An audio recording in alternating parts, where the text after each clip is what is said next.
The first point is in the second chapter. This is after Job's wife, which I read to you before, or quoted to you before, when his wife basically says, why don't you just curse God and die? This is chapter 2, verses 9 and 10, and it's our first point. Then his wife said to him, do you still hold fast to your integrity? Which is a way of saying, are you still holding on to your faith? Are you still going to hold on to this faith walk, and you're in faith and everything else? Curse God and die. Verse 10. But Job said to her, you speak as one of the foolish women speaks. Shall we indeed accept good from God, and shall we not accept adversity?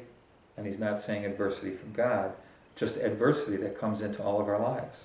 In all this, Job did not sin with his lips. I think it's a profound question that we need to ask ourselves when things don't go the way we think they should, the way we want them to. It's really stretching the why not, instead of asking why not? That's really what Job is saying, so did I sign on the dotted line because somebody told me once I give my heart to Christ, everything would be great everything would go well for me? Well, surely after we read the Gospels and saw how he was crucified, it must have registered someplace that it doesn't always go the way we want it to or think it should. A lot of times it doesn't make sense. It's beyond understanding. Paul knew this when he said things like these things are very deep. They're beyond, Isaiah said it, beyond our understanding, our ways and his ways. These are not cop-out answers. I've heard somebody say, well, oh, you Christians, that's a cop-out. No, it's the truth. Just because we have a Bible that tells us a lot about God, we don't get to know God through the Bible completely who he is, an infinite, deep God. We all know this, but we so want an answer so we can either fix it, or when somebody says, why is there suffering? Because of this, we've got to have an answer, instead of just sitting with them in silence. At best, knowing that they're in pain. And what comforts their pain is not philosophical, not proverbs, not quoting verses, but being with them in a situation that's profound that we don't have any answers for. At least not the kind of answers that we want or that work, quote, in every situation. Job just says, I understand the nature of life. As good things come into my life, adversity comes into my life. Actually, life isn't divided into the good things and the adverse. Life is life. It involves all of them. If you're going to have a full life, you're going to have both. It's part of having a complete, full kind of life. Anyway, a second point, if you would, is in the middle of the book. Eliphaz is the one who actually says this, from Job 22, verse 21. Now acquaint yourself with him and be at peace. Thereby good will come to you. Now, it might sound like a promise. Acquaint yourself with God and you'll know peace. You'll be at peace. And here comes the promise. And good will come to you. That's not what I'm stressing. The first part needs to be stressed. Instead of me being stressed, what I need to do is to get close to God, to get to know God more, acquaint myself with God. In acquainting myself with God, I will be at peace, and I'll know peace. Isaiah says, you will keep him in perfect peace, whose mind is stayed on you, because he trusts in you. Get closer to God, not further away. Don't let reasoning and philosophy push you away, further into despair. Curse God. No. Draw closer. But the point I want to make, our second point, yes, that's true, but you'll notice the second part, it says, acquaint yourself with him, which is in the present tense now, and good will. Will is something for the future. In other words, what I do today is an investment in the future. What I want to say about suffering and about this pain and about what Job is going through is that we tend to look in the wrong direction. We tend to look in the past, trying to figure out why am I going through what I'm going through, instead of coming to the conclusion, maybe I'm going through what I'm going through being the operative a word that I'm going somewhere. And what is happening now, the fashioning of character, of patience, is going to be for the development of hope for somebody else in the future. In other words, instead of looking back during suffering, you can look forward. The future is now. How I handle and how I work through suffering and pain now is what I'll look like in the future. It's molding and shaping me for the future. Chapter 19, verse 25. Job had made the comment, "For I know that my Redeemer lives." Present tense, oldest book in the Bible. "For I know that my Redeemer lives, and he shall," future, "he shall stand at last on the earth." In other words, Job's already in this place of not so much looking at the past and figuring out. He's got 3 guys that are helping him do that. He's trying to stay in the position of saying, whatever I'm going through now is going to make me into the man of God in the future that I need to be to meet the future and to influence others in a way that will help them through their present tense suffering in preparation for them for the future. Henrietta says, "When we bow to God's will, we find God's way. We stoop to conquer. We bend to obey." This is the ultimate lesson of Job.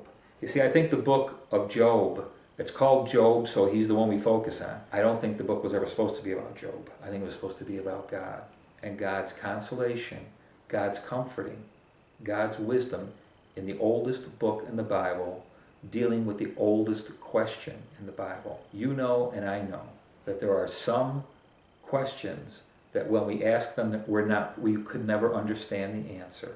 Not at the point that we're asking them. Like children, when they ask why things are the way they are. And they couldn't possibly comprehend. We as adults trying to give them something that they could comprehend that they couldn't. Does that mean there is no answer? No, it doesn't. It means there is. It's not going to be helpful at the time it's being asked. The second point is simply not looking back, but realizing that what I'm going through now, the future is now. I'm actually investing in the future depending on how I invest in the present right now. And the third point, that's at the very, very end of Job, in the 42nd chapter. We know that the end of the book, God is the one who's doing most of the dialogue with Job. God basically lets Job's friends know he's not exactly thrilled with the kind of advice that they've given Job, that they haven't represented him, and therefore he requires they offer sacrifices to him, which they do. I guess when God shows up and says, "You haven't been very helpful in this situation because you spoke from your own heart, your own mind, what you think, your reasoning, instead of representing me."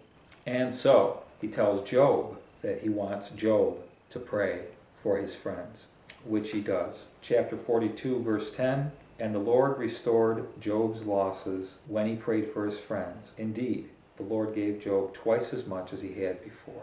Now, again, you say, there's my promise. I was hoping he'd get to a promise eventually. So if I intercede for others, if I pray for others, then I'll get not just what I want, but twice as much. That's a great promise. Well, that's not what I'm saying.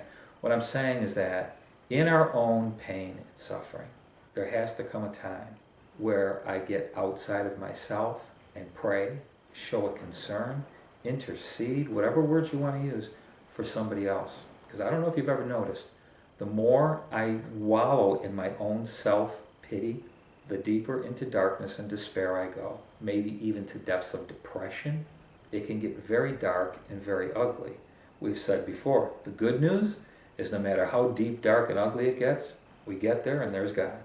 We are given a kind of a precedent with Job, that when he prayed for his friends, think about it, he's sitting there covered in boils. You would have thought it would have been, well, Job, just pray for yourself. No, it's not pray for yourself. Pray for someone else. And there was no promise attached to it. Job was not given a guarantee. Job, if you pray for them, I'll heal you. That's not what it was about. If you pray for them, I'll give you... No, there was no promise. It was just, Job, pray for these guys. They're sacrificing to me. They're getting themselves sorted. Pray for them. I want all of you to represent me in the future. This has been a huge learning experience and curve for all of you. They're sacrificing to me, you pray for them. He does, and he's restored.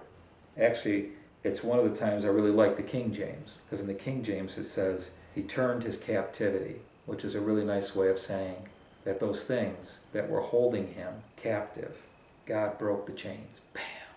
He was free. He was set free.